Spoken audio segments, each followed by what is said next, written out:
নতুন যুব ও ক্রীড়া উপদেষ্টা হিসেবে দায়িত্ব গ্রহণ করেছেন আসিফ নজরুল। এ সময় তিনি একই মন্ত্রণালয়ের সদ্য সাবেক উপদেষ্টা আসিফ মাহমুদ সজীব ভুঁইয়ার দেয়া বিভিন্ন উদ্যোগের প্রশংসা করেন। জানান, নির্বাচনের আগের 2 মাসে ক্রীড়া ক্ষেত্রে আরও উন্নয়নের লক্ষ্যে কাজ করবেন তিনি। মাহমুদ অত্যন্ত সফল একজন উপদেষ্টা ছিলেন। বিশেষ করে ক্রীড়া ক্ষেত্রে উনি অনেক কাজ করেছেন, যুব ক্ষেত্রেও কাজ করেছেন। ক্রীড়া ক্ষেত্রে আমাদের এমন অনেক বিরল সাফল্য নিয়ে এসেছেন যেটা আগে কেউ পারে নাই। তারুণ্যের উৎসব নামে একটা খুবই ভালো একটা প্রোগ্রাম করেছেন। আসিফের কাজের যে ধারাবাহিকতা সেটা তো আমি বজায় রাখবই, প্লাস নতুন কি করা যায় সেটা দেখব। 2 মাস খুব অল্প সময়, তবু আমি ঠিক করেছি 2টা আমার লক্ষ্য থাকবে।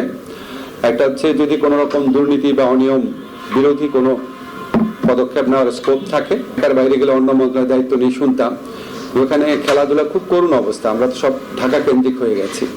ঢাকার বাইরে যে স্টেডিয়ামগুলো আছে, তারপর আপনার বিভিন্ন আমাদের মন্ত্রণালয়ের বিভিন্ন অফিস আছে, সেগুলোকে কিভাবে অ্যাক্টিভেট করা যায় সেটা চেষ্টা করব।